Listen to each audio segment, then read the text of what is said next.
தட்டு வடைக்கு நான் அரிசி மாவு எடுக்கலைங்க, இடியாப்ப மாவு எடுத்துருக்கிறேன். அரிசி மாவு ஒவ்வொருக்க உப்பிக்கிட்டு வரும், அதனால் நான் இடியாப்ப மாவு எடுத்துருக்கிறேன். 1/2 கிலோ பாக்கெட் எடுத்துருக்கிறேன். இப்போ இந்த மாவை போட்டுடலாம்.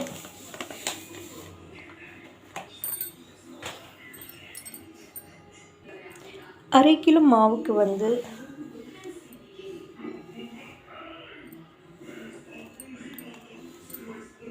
கைப்பிடி அளவு பொட்டுக்கடலை மாவு போட்டுக்கோங்க. இப்போ ஊற வச்சுருந்த கடலைப்பருப்பு போட்டுக்கோங்க.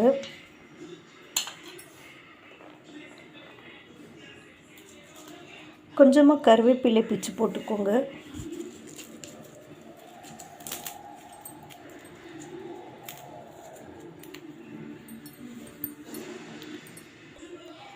கொஞ்சமாக கடலைப்பருப்பு எடுத்து வச்சுருக்கிறேன், இதை தட்டி எடுத்துக்கலாம். இது மாதிரி கடலைப்பருப்பு தட்டி எடுத்துக்கோங்க. பச்சையாக தான் இருக்கும். இது நம்ம ஃப்ரை பண்ணுறப்ப நல்லா எல்லாமே ஃப்ரை ஆகிடும். தேவையான அளவு உப்பு போட்டுக்கோங்க.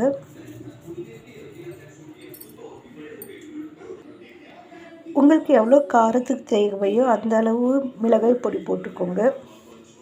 கொஞ்சம் காரமாக இருந்தால் தான் நல்லாயிருக்கும், அது மாதிரி பார்த்துக்கோங்க. கொஞ்சமாக பெருங்காய பொடி,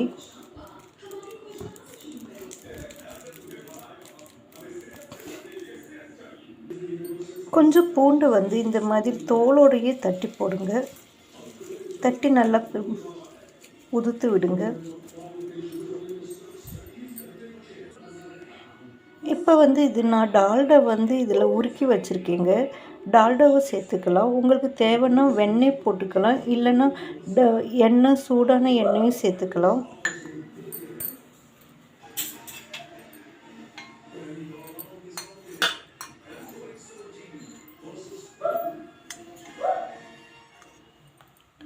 டால்டா நான் ஒரு பெரிய ஸ்பூனில் 2 ஸ்பூன் சேர்த்துக்கிறேங்க.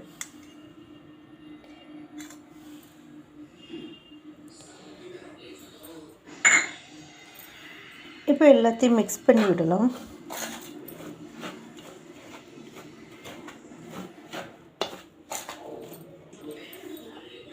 நல்லா மிக்ஸ் பண்ணி விட்டாச்சு.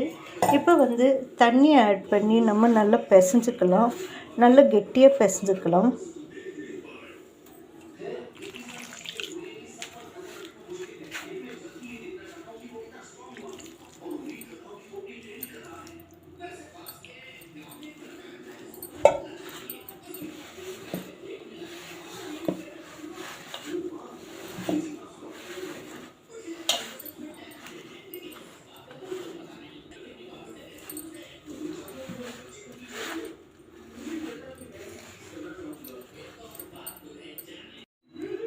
இது மாதிரி நல்லா டைட்டாக பிசைஞ்சுக்கோங்க.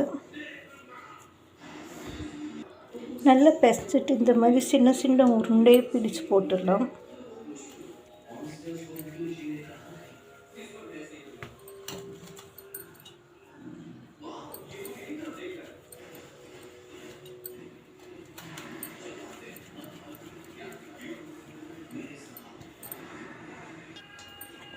இந்த மாதிரி உருண்டைகளை ஒட்டிட்டு இது மாதிரி தட்டி வச்சிடலாம்.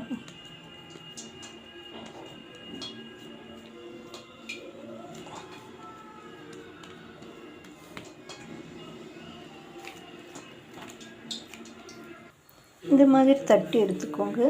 தட்டி எடுத்துட்டு ஒரு பீஸாக எடுத்துக்கலாம்.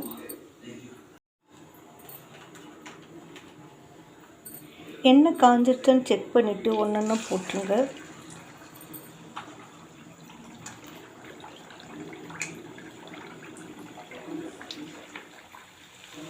ஒன்று மேலே வந்ததை அடுத்து போடுங்க.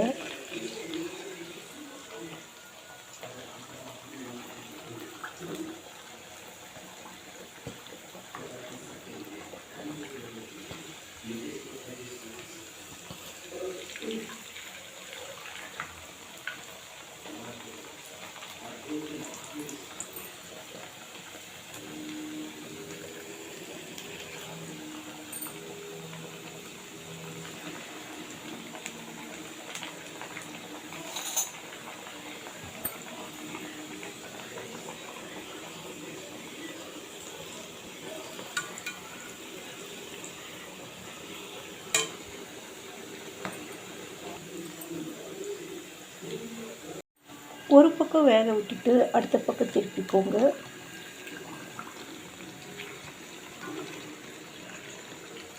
கொஞ்சம் கூட உப்பாமல் நல்லா டேஸ்ட்டாக வரும். ட்ரை பண்ணி பாருங்கள்.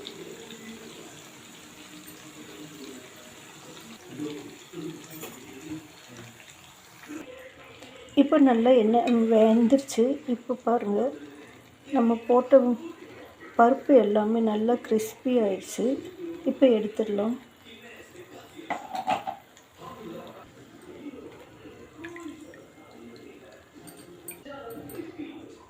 இப்போ அடுத்துள்ள பீஸையும் அதே மாதிரி போட்டுடலாம்.